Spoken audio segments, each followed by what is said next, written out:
Welcome back to the Man Cave, everybody, for episode 64 of the ManTFup podcast. I'm Kimmy B. And Lenny. A.K.A. Len. Len, my man, as some of you now fondly call him, especially on TikTok, and I love it. Listen, before we go any further, please like, subscribe, share, and follow. We are absolutely everywhere, including a new place that I hadn't even heard of. What is it called? Rumble? Rumble. Are we on Discord? Are we on all of them? I don't think we're on Discord. I think we're on Rumble. We're looking into some others, but we're definitely on Rumble. So we're on all the mainstream platforms, and then we're also on Rumble now. We've expanded. We're expanding to the kook platforms. Listen. The more kooks, the better. Yes, I'm here for all the kookies. We don't discriminate. That's the whole point of this podcast. Now, speaking of kooks, let's get right into it, Lenny. Obviously, we are heading into an election year. The campaigning has long been underway for the 2024 presidential election. Prior to us filming this, they had the first Republican candidate debate that was missing a very visible figure in former President Donald Trump. I'm pretty sure he was in one of the states that was indicting him, trying to handle his legal issues or whatever. But he's also basically said he will not participate in any of the debates, correct? So far, yes. Yeah, I believe that was like a statement. He's like, man, not doing it. Yeah. Okay. Because he doesn't need to. Okay. Well, and he actually sat down with a good friend of his, Tucker Carlson, on his podcast network or platform, right? Because Tucker has his own Twitter. thing. Is it just, okay, so it's just Twitter. on Twitter? It's Tucker on X. Okay. Tucker on X. I love it. I'm here for it. Whatever. That's the beauty of the First Amendment and social media platforms. Everybody's got a voice.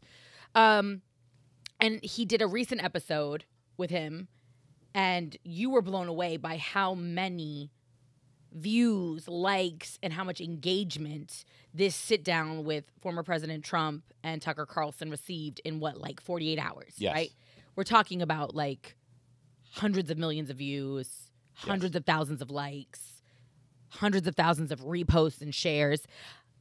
I'm not super surprised by that because I know, following his 4 years in office and then everything after January 6th and even in the last 3 years, you know what I mean?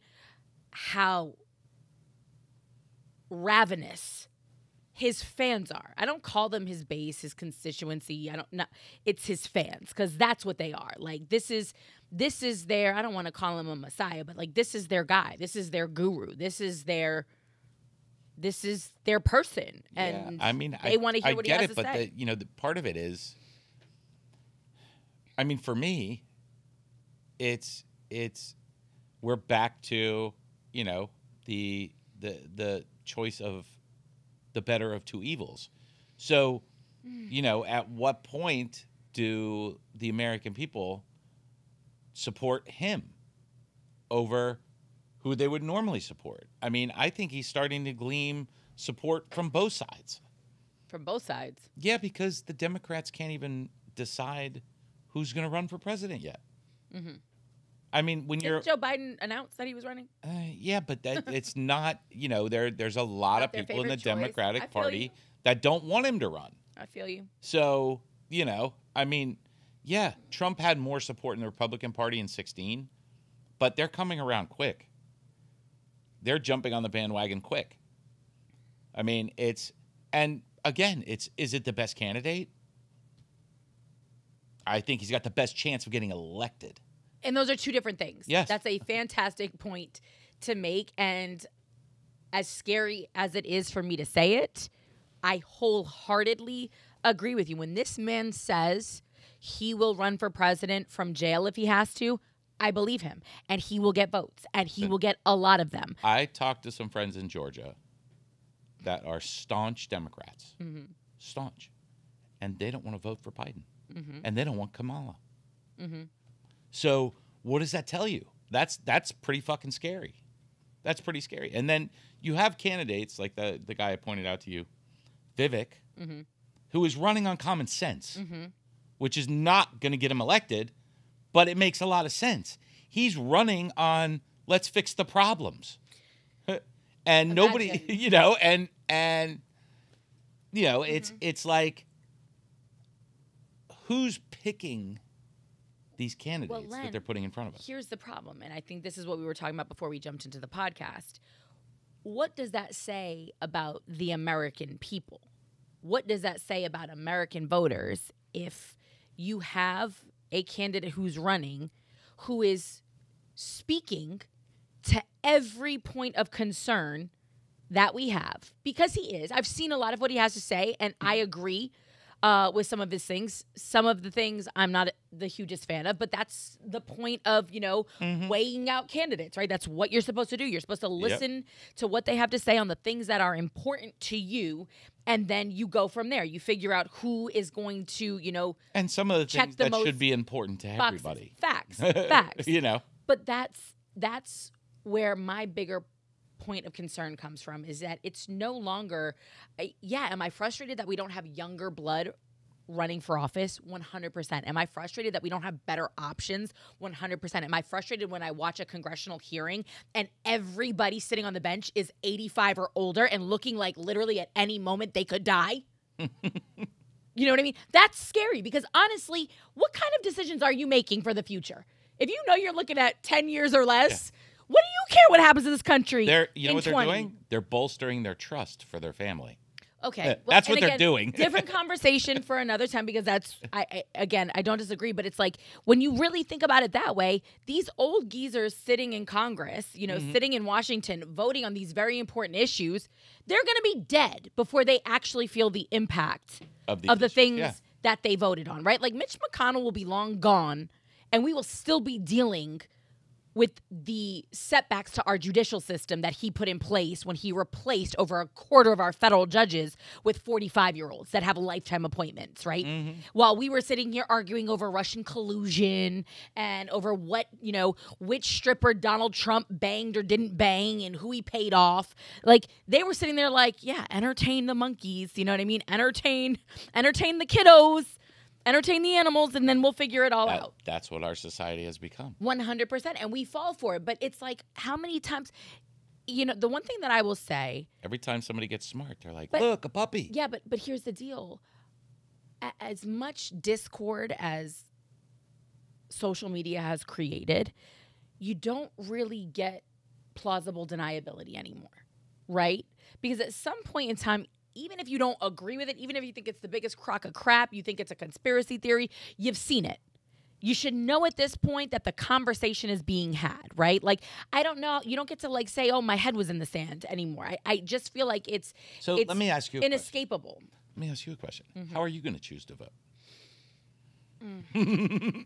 You see, this is the quintessential question for people is, how are you going to choose who you vote for? Well, here's the deal, though, Len, and you and I have discussed this, and if you talk to an economist, right, most of them will tell you the president doesn't really determine the economy, right? It's cyclical.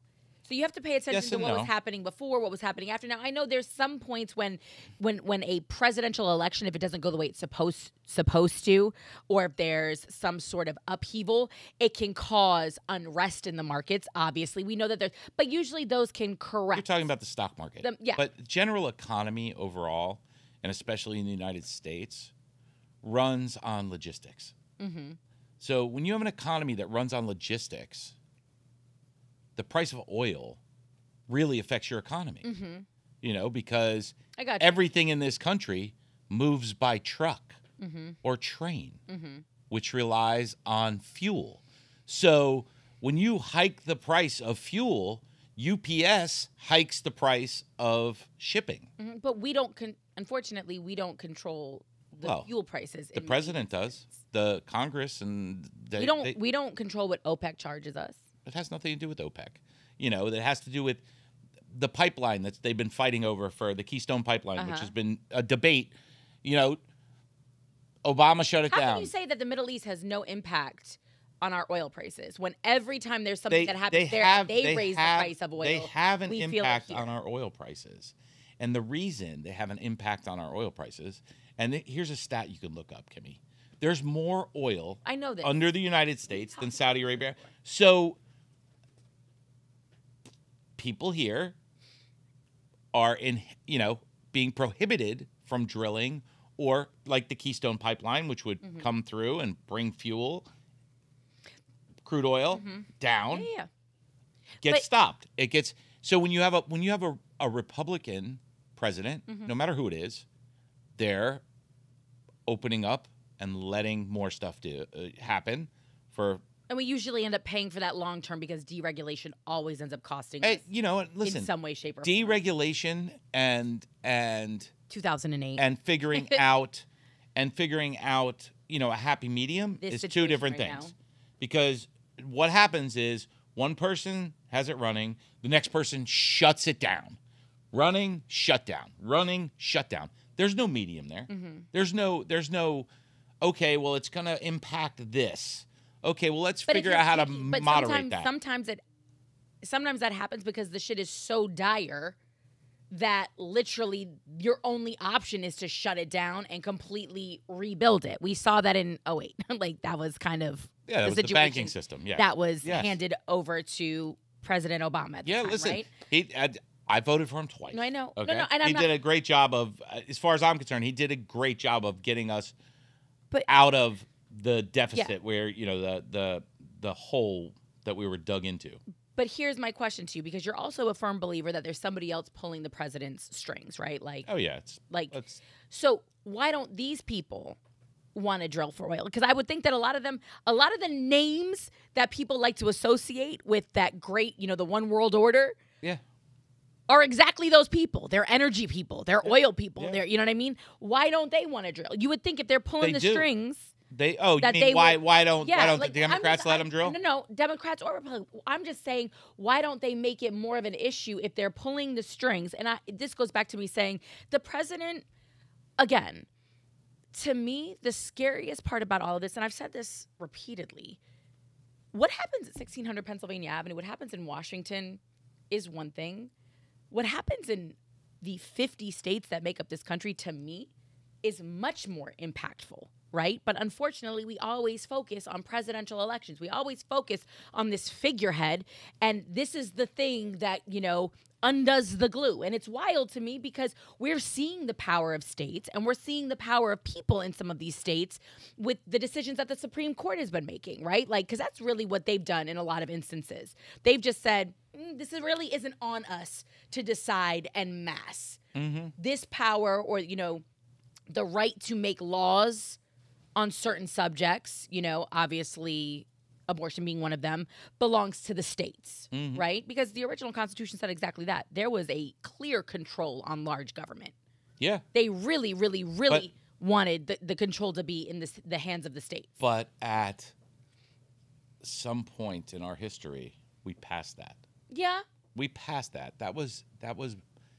That's moved on. To think that we want, everybody can say, I want smaller government, but you have to understand how much the government. Yes, it's not reasonable. I mean, and they're very unreasonable in what they pick and choose to do that for. Decriminalizing marijuana. Yeah. Why not? Yeah, across the board. 40 fucking states, it's legal in some way or shape or form. Why are you not decriminalizing it? That's just, it doesn't make sense. Yet you want to give the states power to do stuff that's predominantly religious based on their decision making.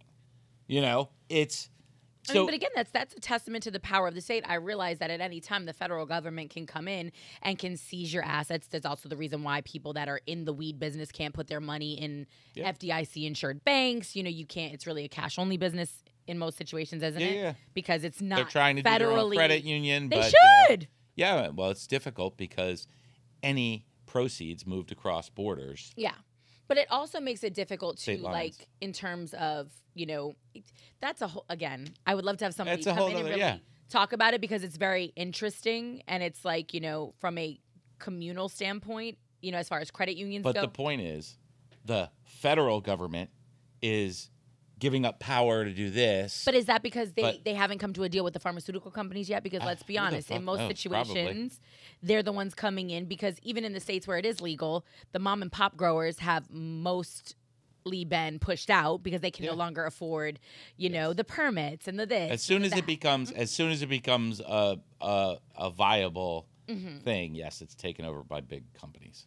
So, I mean, Big Pharma's coming in to take over anything else. I've been sitting on this couch with you long enough, Lenny, in the back of my mind as you sit here and talk about the federal. Don't go anywhere inappropriate, Len. Don't do it. What? I don't know. Listen, I'm not even thinking dirty. I was going to say let's get back on Trump, and you're thinking I'm talking about a casting couch. I don't get you. No, but I'm thinking about Trump because I think some people would affiliate him with that one world order, right? When you think about who he was and who he represents and part of how he got elected, I mean, you're talking about a 1%er, right? Like that was, nobody has beat their chest more about how much money they have and how they don't need this job and how they don't need this I feel position. more like he's the outcast. I feel like they won't let him play in that club. I feel like he is the anti-world order. I feel like you know that, but I don't think I don't know that the average, and again, I mean, from what's going on, and I think crazy stuff, and I'm like, all of this stuff that's going on with Trump, he's getting bigger.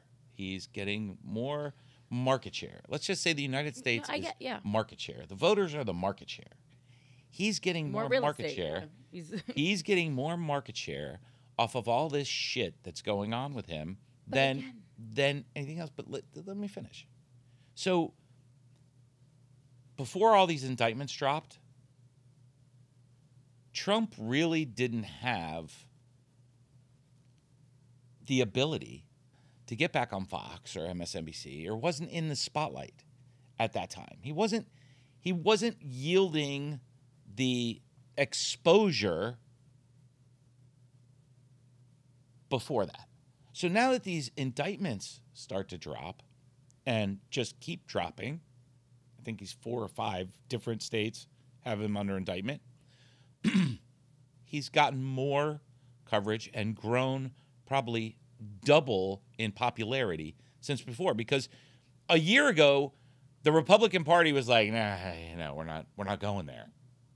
They were totally standoffish of Trump, and they were trying to get behind other candidates. Him right now? The American people. The American people, yes. The Republican Party, no. And this is... I don't know. I think he's going to get the nomination. Yeah, but they didn't support him the first time around. They're a bunch of pussies. Well. And I say that with love. Like, at the end of the day, no, they didn't. Everybody in his field came for him. All of them, including that ding-dong in Texas. And Ted Cruz was his biggest adversary. Are you kidding me? The man dragged Ted Cruz's wife into a debate. And at the end of the day, I've never seen somebody with their head further up someone's ass than Ted Cruz at the end of Donald Trump's presidency. Exactly. It was what? No. This is what I'm saying, though. Nobody wanted to back him. Chris, none of them. And then when they realized they didn't stand a chance, it was like, it's better to be on the inside than to be all the way on the outside, right? And that, I don't understand. Like, that just seems like the most anti-American thing on the planet, to watch all of this, these grown-ass men in particular, like, maneuver for position and whatever. And how do you respect any of them? How do you respect anybody who can literally say such horrible, terrible things about an individual and then cuddle up to him? It's it's that, you can't beat them, join them thing. I get it, but there's public record. There's multiple, it's just hilarious. Like, how do you not go, you're all full of shit? Like, all of you. I mean, at least the one thing I can say about Trump is he tells them they're all idiots.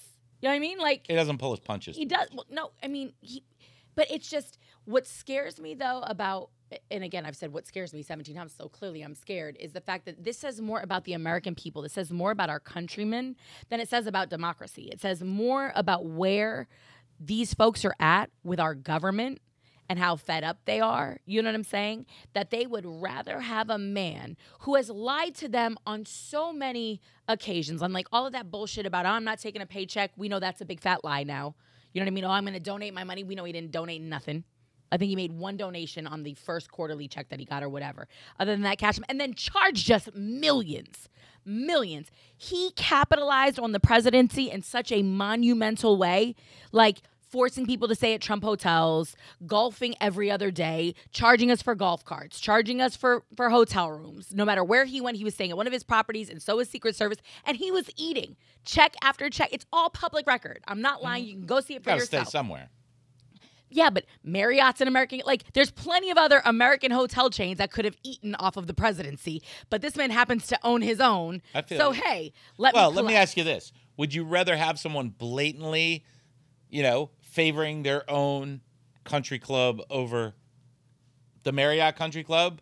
Or would you rather have somebody not blatantly taking bribes on the back door from Big Pharma? I'd rather have somebody with some scruples. I'd rather have somebody with some integrity. Why are those my choices, Lenny? Because those are our choices. Yeah, but that's shitty. Why are those our choices? Like, you're choosing to serve in public office for 4, possibly 8 years, right? Take it on the chin. Spread the wealth. Share the money. Considering it's my money, I'm telling you as a taxpayer, I want it split up amongst. I have no problem with you saying we will only spend at American companies. So even if we're traveling abroad, it better be an American-owned hotel chain or whatever. And if his is the only one, then at that point in time, yes. He made Mike Pence stay 3 hours away from a summit meeting in Ireland so that he could stay at a Trump resort. 3 hours. Do you know we had to pay in gas, logistics? That's ridiculous. In order for him to get it. And how much could it have been? How much could it have been? He dicked the American people every chance he got. And now these idiots are like. They all do. Yeah, but now they're like, give us more. I mean, listen. I can't. Every fucking day, get calls for COVID relief funds. Every day. Every fucking day. Oh, there's $26,000 per employee per year for every W-2 employee you had during COVID. I'm like, stop fucking calling me. So right now, they want to like reimburse you for paying people during COVID. Is that what that is? Yes. Oh, okay. But right now, there's a surplus of cash left over that was put aside for COVID. Probably from Social Security. From wherever they stole it from during COVID. You know what I mean? But the point is, there's a surplus of cash, and they have to give it away. Yeah. Now, why? Why do you have to give it away? But why can't you put it in the rainy day They're fund? running ads on Facebook for you to get that money. But they won't run ads for your T-booster. That's some bullshit. But the point is, the reason they're giving it away and they're forcing it to be given away is because somewhere in the middle they're making money. They're making money. They're siphoning off. Like all those companies that are calling me are making 20% of the money that they get you. For sure. And those companies are probably owned by the families of some of the people who made those decisions. COVID's over. Put the fucking money back. Yeah. Rainy day fund. Yeah, put the fucking money back. Yeah. You don't need to keep trying to force it out onto the street. You already did a horrible job when you gave it away the first time and fucking created all these fucking overnight millionaires that we're all paying for now because they're in prison. Yeah. I mean, why bother indicting them? You're the fucking idiots that gave it to them in the first place. I just think it's stupid. But this is what our country's up against, and the more that high-end corruption is exposed, the more people like Trump. Because Trump's like, yeah, fuck yeah, I charged him at my fucking hotels. What the fuck you think I'm going to do? What do you think I'm going to do? It's the it's basics 101. But he's still only looking out for his own people. Like, he's not looking out for the American. He didn't bring no business back to America.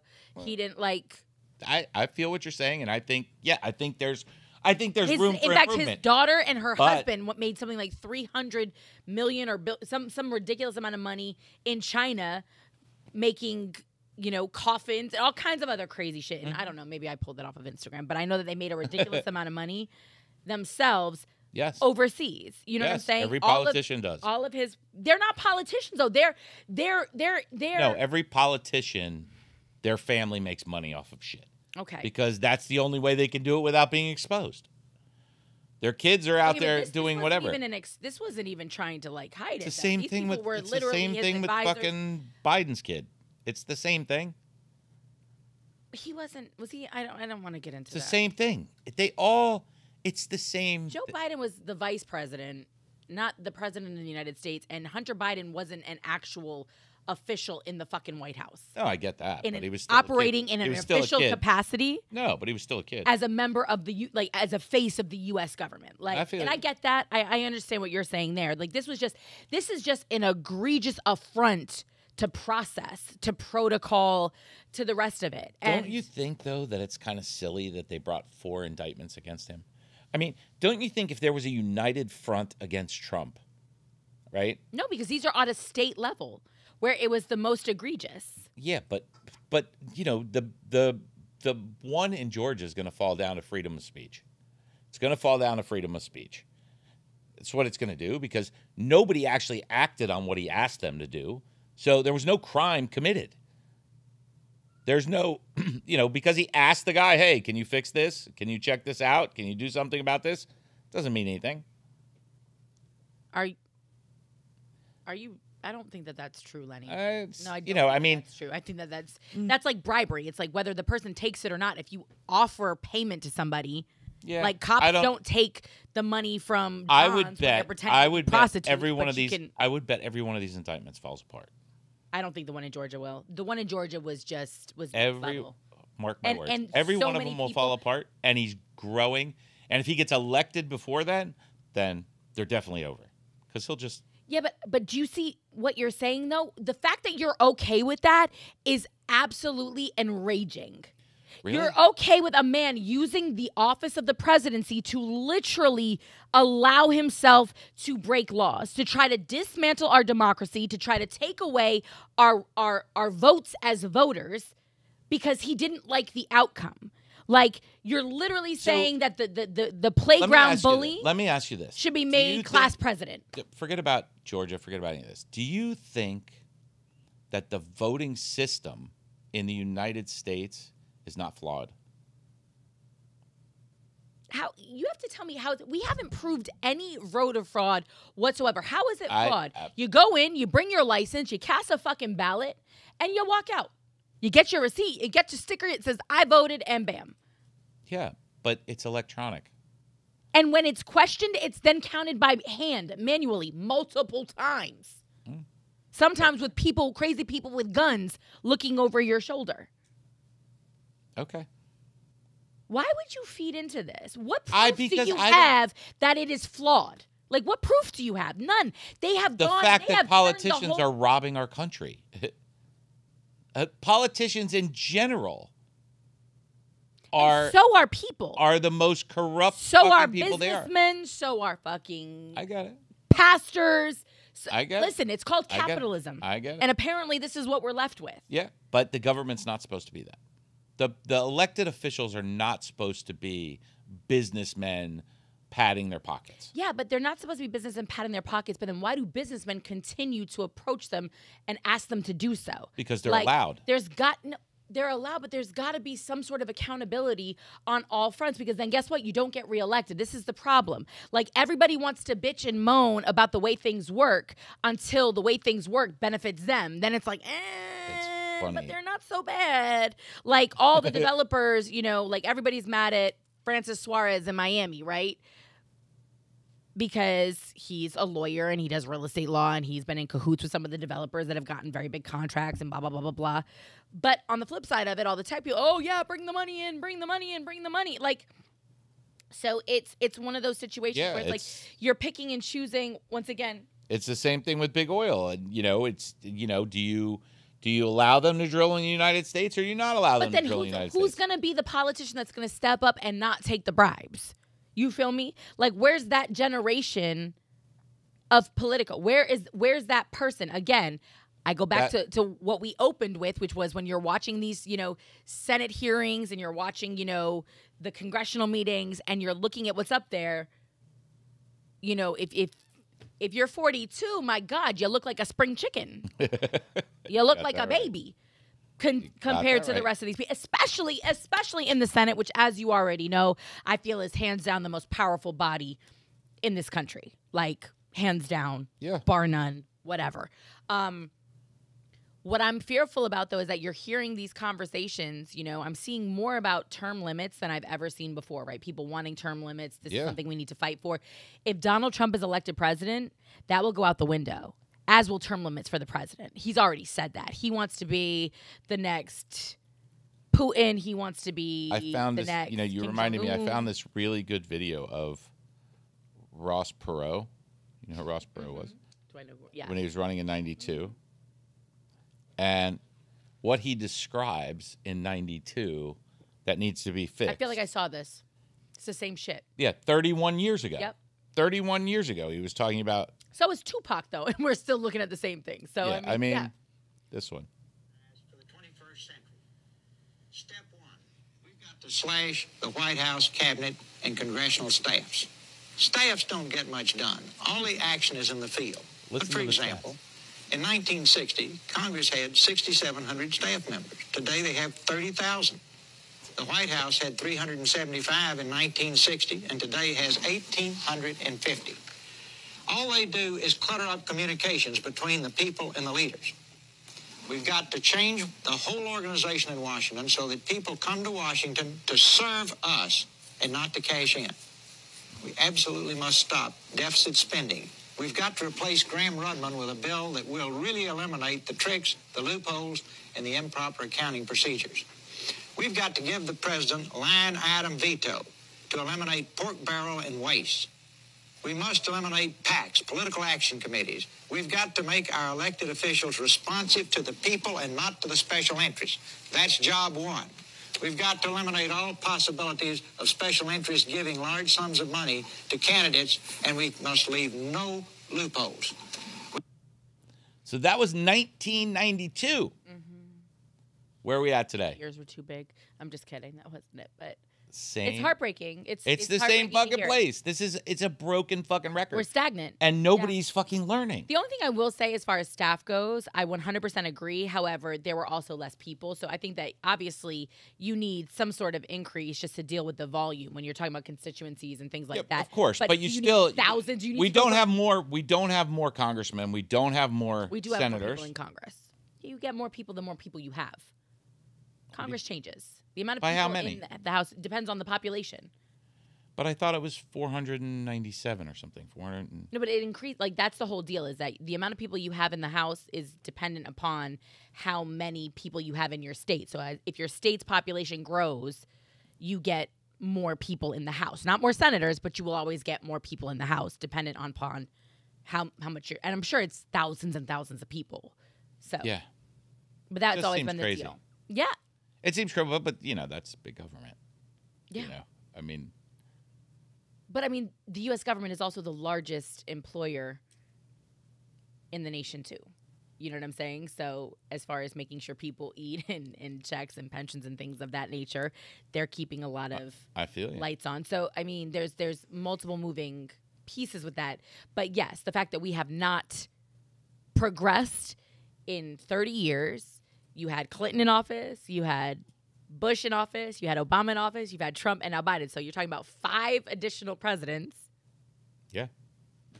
Nothing. And we're having the same conversation. Nothing. And we're dealing with the same, no offense, we're looking at banking issues that we already saw and thought we handled.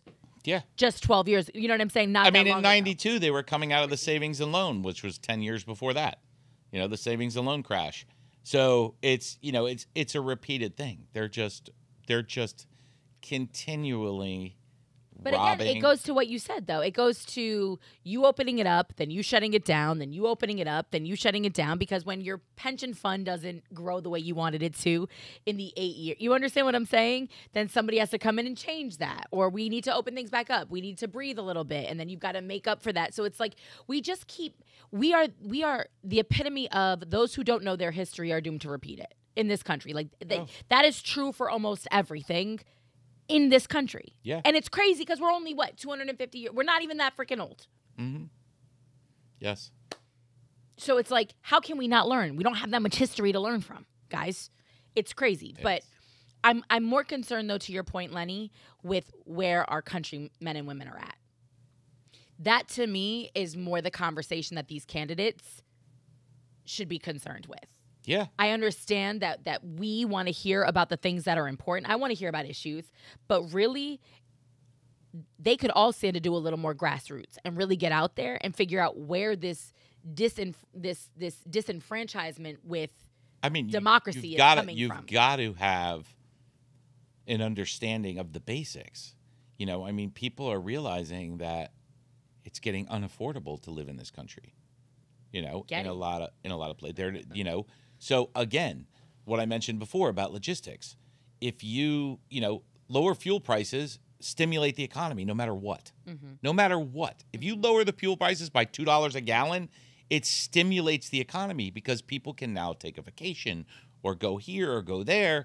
You know, there's a Keep lot the lights of on, pay their rent. but there's a lot of stuff that's, people will look farther outside of their job market to live. Okay. If they have if it's not going to cost them a whole paycheck. Yes. I mean, they don't care about driving an hour. They care about spending an extra $80 a week. Also, it's investing in infrastructure. We've talked about that. Like, that needs to be a tier 1 priority. And education. Trains, public, transportation. That's why I like that guy Vivek. Yeah. Because, that guy is just, look, let's fix the problems. Let's just fix the problems. But again, one guy sitting at 1600 Pennsylvania Avenue isn't going to get that done.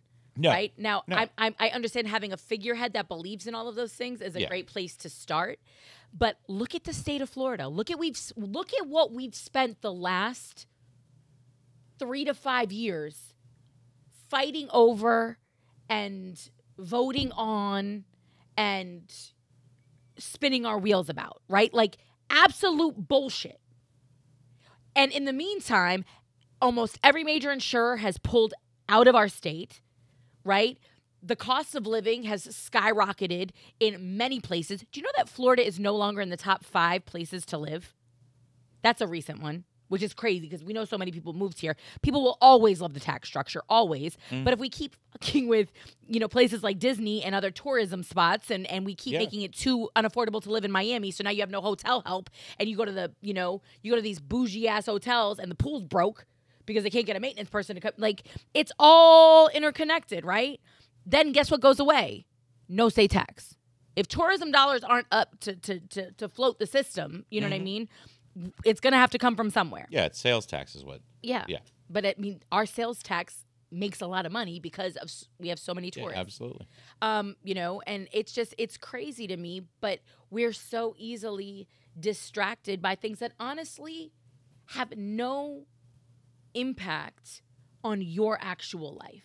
Yeah. Or my actual life. I mean, listen, if people could just go back and look at some of these people, I heard an analogy the other day. If 1 million people are walking off of a cliff and one is walking in the opposite direction, they're the crazy one.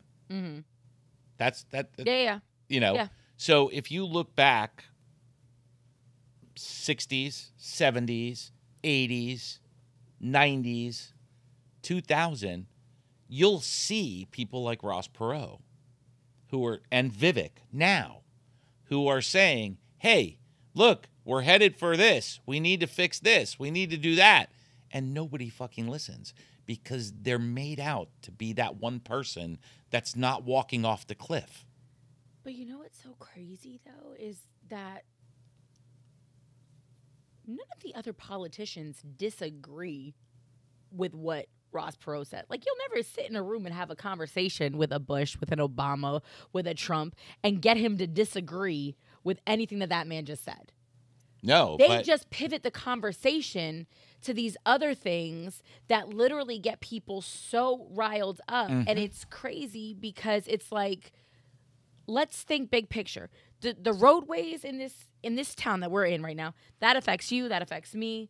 The school system, even though I don't have kids, I believe it's a community. I need our schools to be good. I want to have educated, articulate, productive young people in my community when I'm 65. Yes, and 70 I want and 80. every kid. No, I know every that. What kid I'm saying to have to you is these are things that impact all of us, right? Who somebody loves, who and somebody our future marries, how somebody identifies. No, they really don't. They have absolutely no weight on your life unless that's who you are, right? Yes. Like, really, it's a very personal thing happening here. Yeah. So the fact that we have managed to become a nation so concerned with the lives of others the goings-on of others, how other people raise their children, what other people want to do with their bodies. Like, the fact that that has become the distractor, like the fact that that is what has pulled us from realizing that our entire country is literally falling apart. Like, we've seen it in buildings, in Surfside. Yeah. You know what I mean? We've seen it with bridges in other places. Like, our country hasn't had a major infrastructure overhaul since the 60s. I think maybe earlier, but yeah. Yeah. I mean, but I know a lot of those bridges, like, were going up at that time. Like, Yeah. that's crazy. Yeah, so we're employing 18,000 people at for the White House, and we got 2 bridge inspectors for the whole United States. What kind of shit are they spending the money on? I made that number up. I pulled it out of my head, but literally, but that would explain it wouldn't surprise me. part of it. Mm-hmm. I mean, we have the Corps of Engineers. I mean, the port in Fort Lauderdale, Mm-hmm. they have been applying to dredge the port for something like 18 years. Mm-hmm. They've been waiting to get approval to dredge the port for larger cruise ships. Now, mind you, it's already per capita the largest passenger cruise ship port in the world. Mm-hmm. Maybe the United States. Fort Lauderdale? Maybe the Right. United States, maybe not the world. I think it's the world, but yeah, Fort Lauderdale. Okay. Yeah. And 18 years to get the government to approve the dredging. Why? Yeah. Doesn't make sense. Because people are more concerned with what women do with their bodies. And I'm not trying to pivot the conversation, but it amazes me that is... It's distraction. Like, but even Biden had an infrastructure bill. I know there was a lot of other stuff mushed up in it, which is what Ross Perot was saying about line item veto. That's one of the main problems. Is that they try to get other things in there. And look, we're going to give $10 million to schools. Don't read the bottom line that says we're going to give $100 million to fund some bullshit over here. Yeah. Just read this line. And like that's you said, line item. Yeah. I'm here for it. And but again, I would love to know the stats on the average American that's actually reading the bills that are going through Congress, right? That are being presented. Slim to none. You ever read a bill? Yeah, I read the How complicated is it? Can someone with a 6th grade education read that? Probably not. It'd be difficult. Okay. So, the average in marketing, the average that you want to write for your advertising or any of that stuff is for a 6th grade No education. wonder Trump is so popular. Is for whatever. Hey, if he wants to do the romper room fucking thing and get the votes, Yeah, but like you said, more power to him. But this is cause and effect happening, okay? Our education system went down the fucking shitter in the last fucking 40 years. Facts. And now we have people who couldn't fucking read a bill nor even remotely understand it. But do you understand, though, that part of that, as much as that's education, and it is, you also had a generation prior to more recent generations that took such pride in voting and in understanding the government. Like, it used to be a family affair to sit down and watch a debate. Yeah. Do you know what I mean? Like, Yeah. well, first of all, you'd sit around a radio and listen to it. Then you finally got to see it on television. Because they taught us how the government worked. I get that, but you had parents, Yeah, there's a lot of course. parents out there that didn't have anything more than an 8th grade education that were immigrants and course. still valued the right to vote, Yeah. understood its power and its importance, and they wanted to hear what candidates had to say. Now, people don't give a fuck. They don't care. Some of them aren't voting. Like, there are people who walk in, write themselves on a ballot. There are people who walk in, vote for the president and the president only, and don't give a shit about anything that has to do with their state and the things that impact them on a daily. Judges, county commissioners, the governor, the local, state senate, the state house, nothing. They'll go in, they'll vote for the president and the vice president, and then peace out. Like, Trump has said he's not debating. Do you know why he's not debating? Because the people that want to vote for Trump don't care. They're going to vote for him regardless. He could get up there and go, fliffin', flarfin', flarfin', fliffin', fliffin', fliffin', fliffin'. Like, he could literally do that. He could sing A, B, C, D, E, F, G, Twinkle, Twinkle, Little Star. He could groan. He could fall asleep. They would still vote for him. That is wild to me because... Yeah, but it's growing, Kimmy. It's growing. It's more people are looking towards him now because the incompetency that's going on in the government today. I mean, we have a president that's like, and barely finishes a sentence.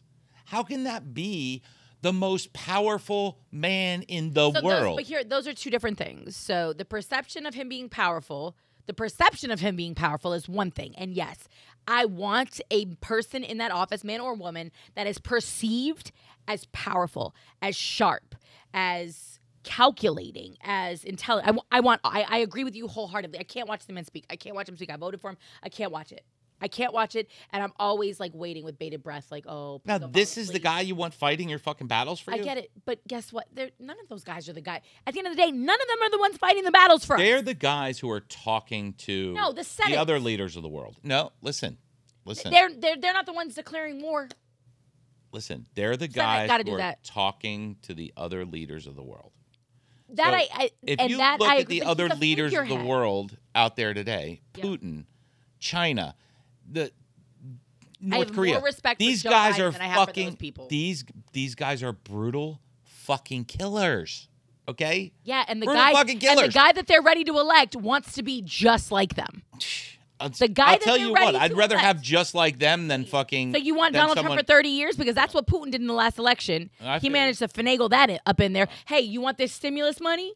Cool. Then you need to vote yes on me having unlimited, no term limits. I'm in here for the next 30 years. It was literally a yes or no ballot. You either vote yes or you vote no. What I want is candidates who make sense. That's what I want. But that's not what the American people want. The American people seem to want someone who is tough, because this country's not tough anymore, and that's say that. That's what because that's what it. I don't I don't agree with you. I want guys like Vivek. That's who I want. I want guys who make sense and can see that, hey, our children are getting dumber by the year because our education system is broken. Hey, we could probably mitigate some of these school shootings by putting some things in place to prevent them. Like, hey, why isn't there officers on campus? Where's all our school money going? Why aren't we paying fucking teachers? Why aren't we paying cops to be at the schools full time? Teachers? No, absolutely. That's besides the point. $40,000 a year. Teachers should be higher paid. The curriculum should be, real history. But there's also socioeconomic factors that go behind why our school system is not better, and you know this because of how the whole system is set up. Listen, it's all broken, and it's not. The socioeconomics should not affect how good a school is or isn't. But they do. So that's another part. That's another part that needs to be fixed. Because you have education, but then you have the funding of education, which are two separate things. And if we're not talking about that, again, and that's where all the money. I mean, it's these things. Yeah, but people need to understand that, though, Lenny. I point that out because you know it. The average American doesn't. But these are things that can be fixed. But there's transparency. We gave how much money to Ukraine? I get it, Len. But how much money did we give to Ukraine? Billions. Yeah. You think billions of dollars wouldn't have fixed every school in this country? Every school? You think the amount... I would bet that all the money we've given to Ukraine would revamp every school in the United States. We've had how many Mega Millions and Powerball jackpots that have been in the billions of dollars, which means how much money was spent on lottery, which is supposed to go to our education system. Yeah. So clearly billions of dollars does not fix our education system. I'm not saying it doesn't fix it. I'm saying it's not going where it belongs. I get that, but we also pay farmers literally to let grain go to waste in their silos as opposed to making food for the food deficient here in this country. Like, there's a ton of things. But this is my point. Basic stuff. But Len, when you make the argument about we're weak, like that basic argument, and then that's what people go off of, it's like, okay, so just because you're strong, so what do you want? We go and we show might in Ukraine, or we go into Afghanistan. Like, everybody wanted that. Remember? Like, after 9/11, everybody was for, I know dudes, Pat Tillman left the NFL to go sign up to fight for his country, right? I get it. People were feeling real patriotic post 9/11. We were all okay with sending folks over there, right? Even though most of us had lived through the first Gulf, like most of us knew how you know there's weapons about, like, if you piece the puzzle together, Yeah. you knew there were some missing pieces. And then all of a sudden, fast forward 10 years, 15 years, we're still there. Now everybody's pissed, right? Like, people supported Vietnam. Like, it's crazy because we can't make up, because we're knee-jerk reactors. Like, right? Like, oh, you have the people there's plenty of people in this country that supported putting Putin on his ass. There are plenty of people that supported going into Ukraine and helping them stop tyranny, right? Like, and we also know, if you follow business, that we don't go anywhere as Americans without having some sort of vested interest. Of course. Right? We're not anywhere if there's not something that benefits the American people, the American government, Yeah, but financial Kimmy, institutions. that might be our problem. That might be, I mean, we're so busy trying to police the rest of the world that our own fucking country's falling apart. It is, and I agree with you. Okay? So, listen, I would if you said, "Hey, we could give $80 billion to Ukraine, or we could put $80 billion into the American school system." I get that. How do you think people would have voted? 100% for the American school system, and I understand that. But to your point about our own country falling apart, a big part of that was the man who was in office before Joe Biden. Like, Donald Trump played a huge role in the divide of the American people. Never before He played on it. Never he played on it. before had Americans laid siege to the Capitol to try to stop a democracy from moving forward. Do you understand? That is where we're at. So you're right. We need to stop policing other people's governments and focus on our own democracy, because right now our democracy is teetering. And that is the reason why we used to be the defenders of democracy. People used to come to us to help them in those situations because we were supposed to be the pinnacle, the shining example of what it looked like to live in But do you really feel like you live in a democracy when votes are paid for? When people are persuaded by dollars and rhetoric instead of facts? That's on the people. That is on the people. It is on you as an American, as a voting citizen of this country, to do your due diligence, to look into who your candidates are. That's great, except this is what you have. You have a narcissistic fucking animal, or you have a fucking Alzheimer's patient. This is what you got to choose from. That's because, do you know why? Because we slept through. That's what you got to choose from. We slept through 30 years. 30 years of okayness. The only thing that woke this country up was a reality TV schmuck getting elected. And everybody went, holy shit! How'd that happen? So theoretically, it was a good thing. If the whole shit doesn't implode, sure. If we get better from here, yeah, it was great. But yes, I think it woke a lot of people up. But, I mean, you're talking about we have to roll back and start at ground zero, because you're right. No, they're not teaching the political process the same way, but people also aren't as vested in democracy, whether it's disenfranchisement, whether it's feel that they have been pushed out, whether they feel that they've been marginalized. Been told that their vote doesn't count, or... If somebody Lenny, if somebody tells you your vote doesn't count, is that going to keep you from going to the fucking ballot box in November? Is it going to keep you from voting? If you truly understand the power of your... I told you, I wrote my name on the ballot. I get it, but you went. Yeah. Wasted your fucking time. Yeah. Just to prove a point. But you went. You exercised your right as an American citizen to vote. Yes. Right? So shame on you if you let somebody's propaganda tell you your vote doesn't count. Make it count. Yeah, but part of that, Kimmy, is, and especially in today's day and age, the propaganda is being spoon-fed to these people who are not educated enough to see through the bullshit. You know, Lenny, if you dropped look back out of high school. It doesn't matter. So, it doesn't matter. No, I mean, what I'm saying is no excuse, because you're extremely intelligent. But that doesn't matter. And that's me. And that's me. And I still think there's bullshit.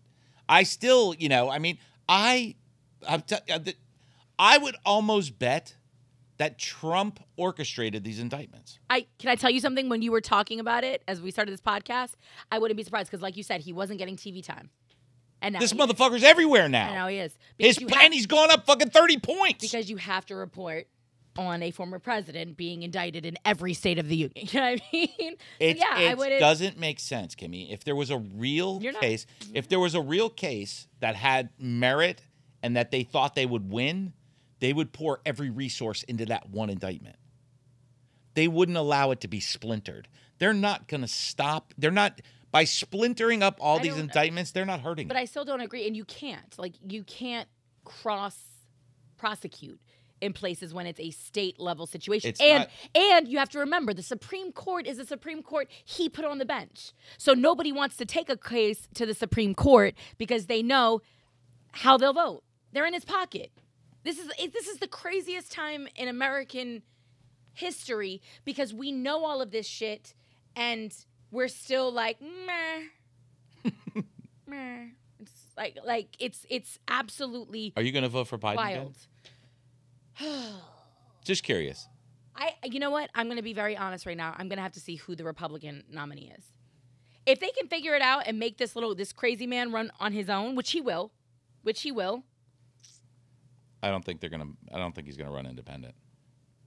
I think he's going to get the I don't know, though. If he doesn't participate in any of the debates, that will give them grounds to not. And he can run by himself. But they know that that'll splinter the vote. They know that. Like, so that's the issue is that, you know. They're not dumb enough not to give him the nomination. I can't see it. Because that's just, that. Can I tell you something, though? If you really want to change the way people view the political system in this country, let him run on his own. He's got a way back. Like, we've never had somebody run as an independent that really had the chutzpah to do it. Like, Ross Perot always had 1%, 2%, 3% of the vote. Everybody who's ever run Green Party, Bernie. Jill, Bernie, you know what I mean? They never had it. He does. So let's see. Because at that point, if he can get, 35% of the vote? Biden gets, you know what I mean? Biden gets 30, the other guy gets 30. But at least, I feel like that would make people, I don't want him to win. I'm going to say that. I don't want that. But what I'm saying is, I think to maybe reinvigorate people in the quote unquote democratic process in this country and remind people that they do have power and that their vote does count. So it's not this just because your guy didn't win, all of a sudden, you know what I'm saying? If you see it laid out like that and you see what it is, I don't know. Maybe that helps change something. If he runs and he's truly competitive in that space, because it'll splinter the Republican vote. But to your point, I think depending it'll on splinter the Democratic it will. vote But but here's the deal: depending on who their candidate is, you will have a lot of Democrats, like the more moderate, fiscally conservative Democrats. You know what I mean? Will, I think, seriously consider some of the Republican candidates that are running, that are in the race. Like, if a Vivek were to get the nomination, I think if DeSantis wins and gets the nomination, then it's a shit show. He's not getting the Democratic votes. He's not getting the Dems to switch over. But I think some of them might vote for Trump, to your point. You know what I mean? The people that don't want Biden but are choosing between the lesser of two evils, that would be interesting. But I think if you gave them a really really good, solid Republican candidate that actually is running on issues and finances and has some answers for questions, I think it could be a very interesting race. I would rather see that happen. Honestly, I would rather see Trump run as an independent, right? And his people really feel that they can put their support fully behind him because he's going to get it. Like you said, he's got the numbers. And then give us another really good Republican candidate. And then obviously when you're sitting, when your party's president, has the presidency, you're kind of stuck with what the fuck you got. Yeah. Because he doesn't seem to want to back down. Unless he concedes. Yeah. Yes, but the only other issue is I have no idea. And again, I had this conversation. Well, the whole debate is that Kamala would have to. But the thing is, I fuck with Kamala. I do. Like, I would vote for Kamala Harris for sure. As a woman, just her having to sit behind kooky, sleepy Joe. You know what I mean? She hasn't really been given an opportunity. So what kind of policies does she have? She'd have to share that. That's the whole issue. I mean, I know. But you're already saying you'd vote for her. 100%. But you don't know her policies. Well, no. I mean, I know the things that she's run on when she was a senator. I know I know she was a district attorney. I know she's. People have questioned her conviction. Some of the cases she tried in California. I mean, we've all watched her debate. I haven't watched her debate in forever. The issues are a little bit different in 2024 than they were in 2020, but I can go back and watch debates on what she stands for. I know how she feels about immigration. I know how she feels about women's rights, which are important to me. I know how she feels about equality. I know how she feels about LGBTQ issues. That's cool. I know she's a education supporter. But I want answers. I want how we're going to get to these places and move people forward. I just want to hear some good conversation. And I'm just grateful that I won't have to watch Trump debate and call people names and stalk candidates. Stay out the debates. His voters are going to vote for him regardless. I think it's going to be a more interesting dynamic to see. Interesting. I don't see it splitting. But I see the Republicans. Do you agree caving to or Trump. disagree that it could actually be good for democracy if they did? It could be. It could be. You know, I mean, he was a Democrat until until it didn't serve his purpose. Yeah, until 16. Well, or 15. Until he decided to run for president. Yeah. In which case he had said back in the 80s that he would run as a Republican because Republicans believe whatever you tell them. He said that. He's on record as saying. Okay. And in every election he voted in, which wasn't many, he voted Democrat. Mm-hmm. And supported predominantly Democratic candidates. Yes. No, he was registered as a Democrat. Yeah. But that's your guy. Well, you know, what are you going to do? Self-interest, period. But again, like you said, at least at the end of the day, what is, there's a saying, would you rather, like the monster that you know what I'm saying? Like the monster that you know versus, Yeah.